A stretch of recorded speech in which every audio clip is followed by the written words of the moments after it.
कबड्डी प्रतियोगिता में उपस्थित सभी प्रतिभागीगण और उपस्थित बहनों और भाइयों, अभी हम लोगों ने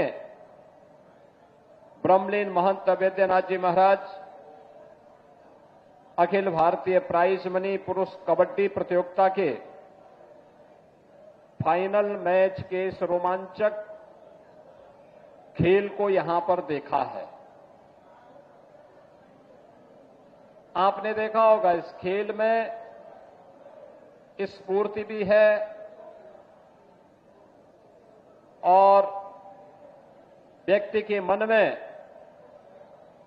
टीम भावना के साथ कार्य करने का एक जज्बा भी।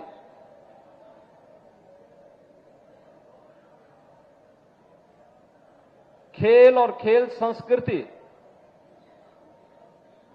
कैसे हमें एक टीम वर्क के रूप में कार्य करने की प्रेरणा देता है, वह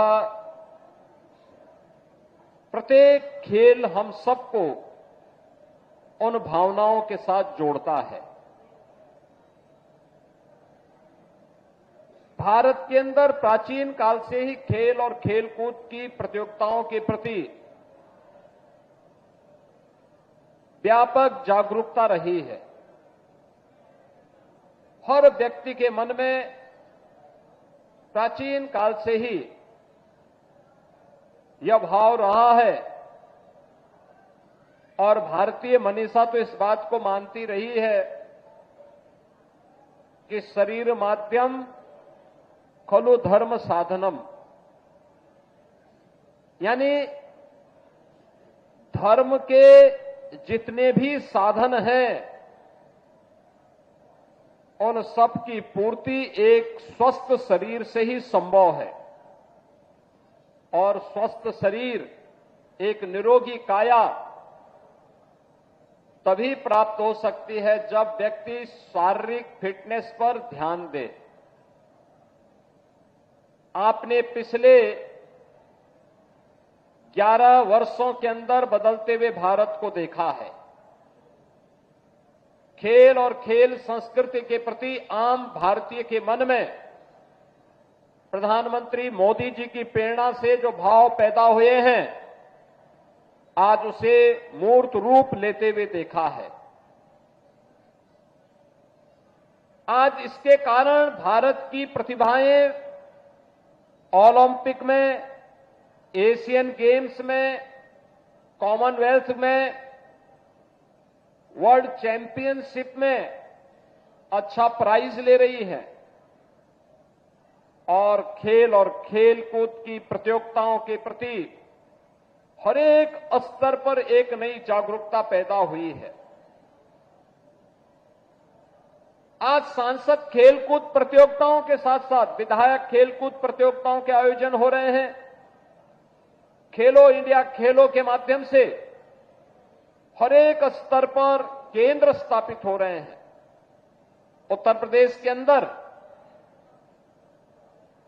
पहले से 3 स्पोर्ट्स कॉलेज हैं। हमारी सरकार ने तय किया है हर कमिश्नरी मुख्यालय पे एक स्पोर्ट्स कॉलेज होना चाहिए और आज उस कार्यक्रम को लेकर के तेजी के साथ हम कार्य कर रहे हैं। हर जिला मुख्यालय पर एक स्टेडियम होना चाहिए।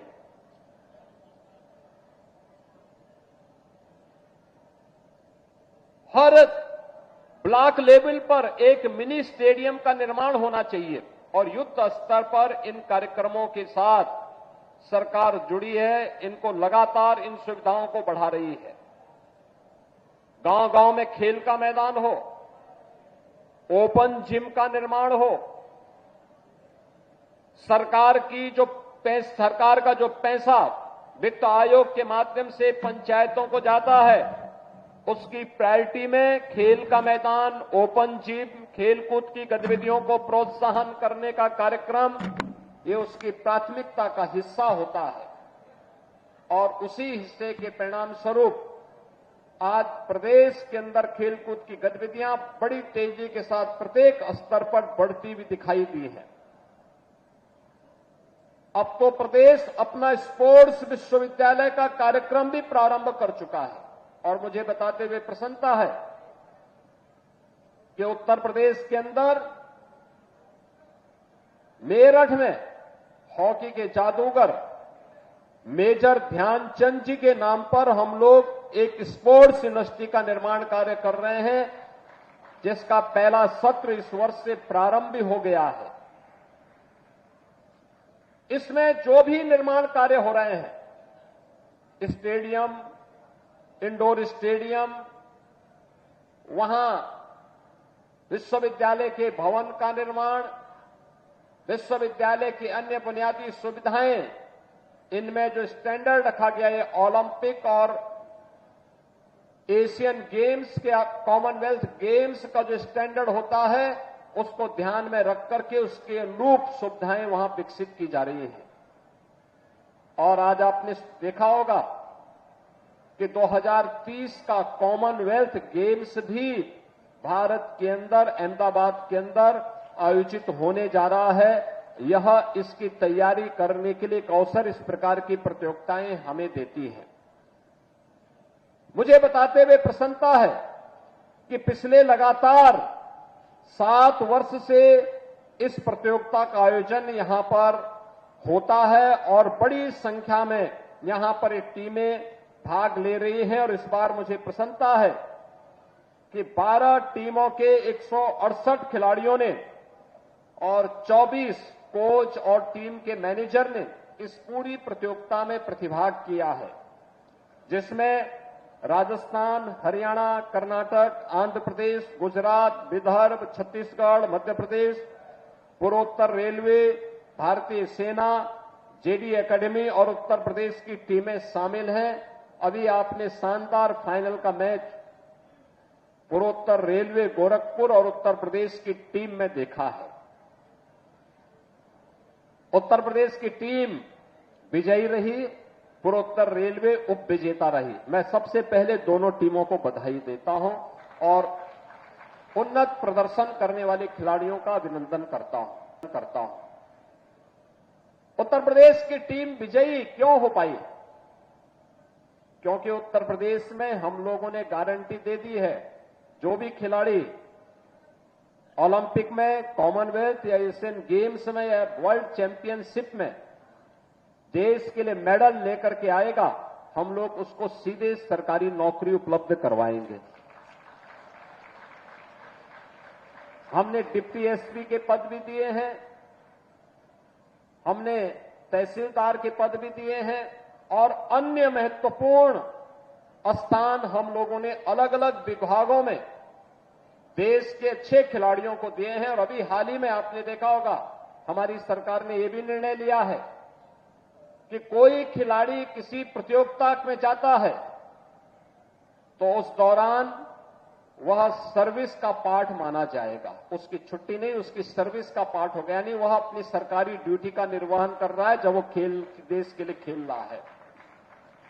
दूसरा, हम लोगों ने यह भी निर्णय लिया है कि सरकारी नौकरी जो खिलाड़ी प्राप्त करता है, अक्सर विभाग उसको प्रैक्टिस करने के लिए अवसर नहीं देते थे। हमने कहा नहीं, इस खिलाड़ी को पूरी प्रैक्टिस करने का अवसर मिलना चाहिए। और मुझे बताते हुए प्रसन्नता है कि अब तक हम 500 से अधिक खिलाड़ियों को उत्तर प्रदेश सरकार के विभिन्न पदों पर, उसमें से ज्यादातर को पुलिस में, उनको सरकारी नौकरी में समायोजित कर चुके हैं और उन्हें वहां पर हम लोगों ने विभिन्न प्रकार की व्यवस्थाओं के साथ जोड़ा है। खिलाड़ियों के लिए अच्छे प्रोत्साहन के कार्यक्रम भी प्रदेश के अंदर आज चल रहे हैं। यानी ओलंपिक में एकल गेम हो या टीम गेम, कॉमनवेल्थ एशियाड हो, एशियन गेम हो या फिर वर्ल्ड चैंपियनशिप के इस प्रत्येक गेम में खिलाड़ी, टीम, उनके प्रतिभाग करने, उनके मेडल पर भी पुरस्कार की राशि अलग अलग घोषित की गई है। ये सभी आयोजन खेलकूद की गतिविधियों के प्रति सामान्य नागरिक को जागरूक करने की दिशा में सरकार के द्वारा किए जाने वाले प्रयास का हिस्सा है। और आज उसी का परिणाम है, जब ये प्रतियोगिताएं आगे बढ़ेंगी और मुझे बताते हुए प्रसन्नता है, आपने क्रिकेट लीग के बारे में तो सुना होगा, अब तो कबड्डी लीग भी हो रहे हैं और इतने लोकप्रिय हो रहे हैं, बहुत लोकप्रिय इसमें देखा गया कि इतना लोकप्रिय खेलों में से लोगों ने कबड्डी को माना है और वो सचमुच एक अभिनंदनीय प्रयास है। पूरी टीम खेलती है,